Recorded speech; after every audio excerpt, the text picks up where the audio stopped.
What's going on, YouTube? Welcome back to the channel. All right, so let's check out this new 2024 Kia K5. All right, so before I get started, if y'all can hit that like and subscribe button, it'd be greatly appreciated.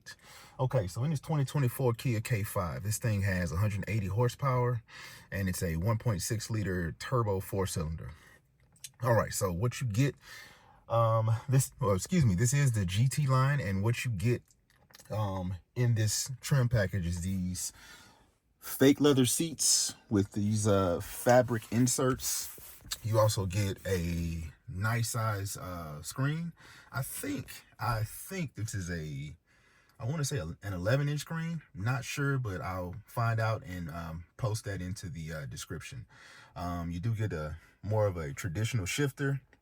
You get wired Android Auto, wired Apple CarPlay, and you do get a wireless charger. You also get heated seats, this nice smart cruise feature, obviously your radio or your phone controls, nice little helper screen. This car does have 1,346 miles on it. I got this car, I want to say about 2 months ago, so obviously I've been driving it a little bit. This thing is actually, it's nice. I mean, I actually like this. I actually really do enjoy driving this car. I didn't expect it. I had a little skepticism about it, but yeah, I'll get into that in a minute. But then you also get this nice, I don't know if you can see it, nice panoramic sunroof. Now, it does slide back fairly quickly. Sorry about my camera angles. It doesn't slide all the way back. It only slides halfway back, but you do get a panoramic sunroof in here. So it's a pretty cool feature, especially at this price point. As far as the infotainment system, everything is nice and snappy. It has lagged a couple of times, but really nothing, no big issues, nothing major with this car. You get a power driver's seat, a manual front passenger seat, auto up and down for the driver's window only, no power folding mirrors, and just all the other safety features that come in this thing. And speaking of safety features, this thing is loaded with it. The rear braking, whatever that feature is called, where if it detects a car coming, it will apply the brakes for you.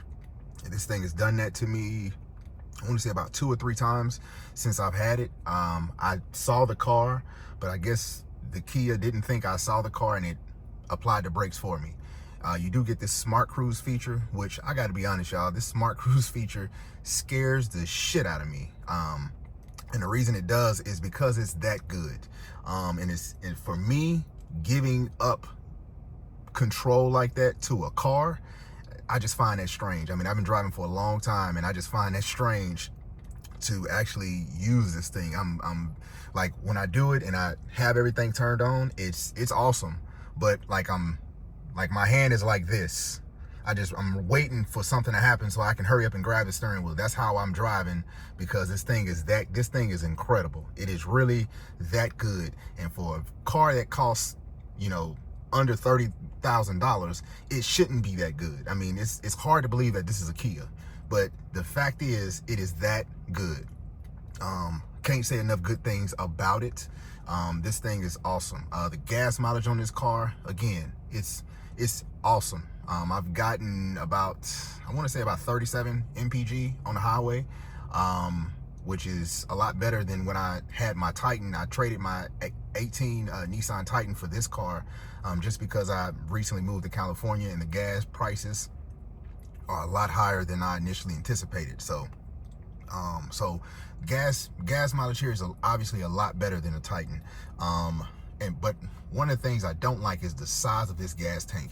It's fairly small for the segment, but I mean, it works. I mean, I work from home, so I don't drive this car as much as most people would that actually have to get up in the morning and go to work. So like I said, gas mileage is really, really good on this. The gas tank is just a little smaller than you would normally expect. But outside of that, car is actually fun. It's really, really fun to drive this thing. The different drive modes, you do get the different drive modes.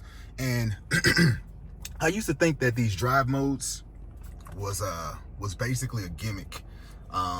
Sport, normal, smart, and custom.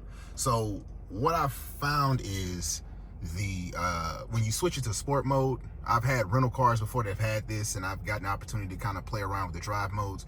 But this actually, when you switch it to sport mode, this thing downshifts, so it keeps you like high in that rev range a little bit. So it does make this car a little bit more fun to drive when you do switch to sport.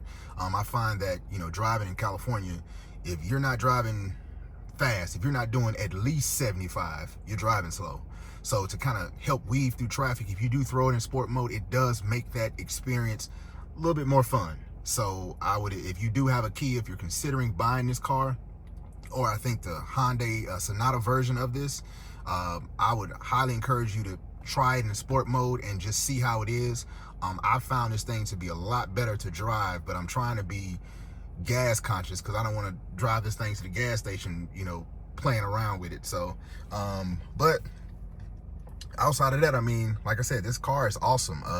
I do like this flat bottom steering wheel. I really thought this was another gimmick too, but this thing is actually, it's nice.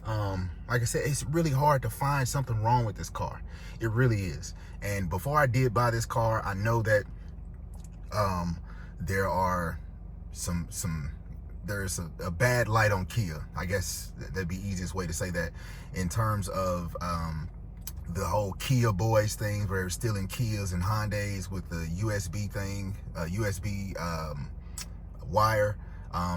That's not an issue for this. I did look it up. That's not an issue on this particular car. And also those fires, those engine fires, not an issue for this particular model or this particular year. So that's one of the things I did look out for before making a decision to buy this particular car. But outside of that, you know, I'm enjoying this car. This car is actually amazing. To me, this is the best deal. This is the best car in the segment.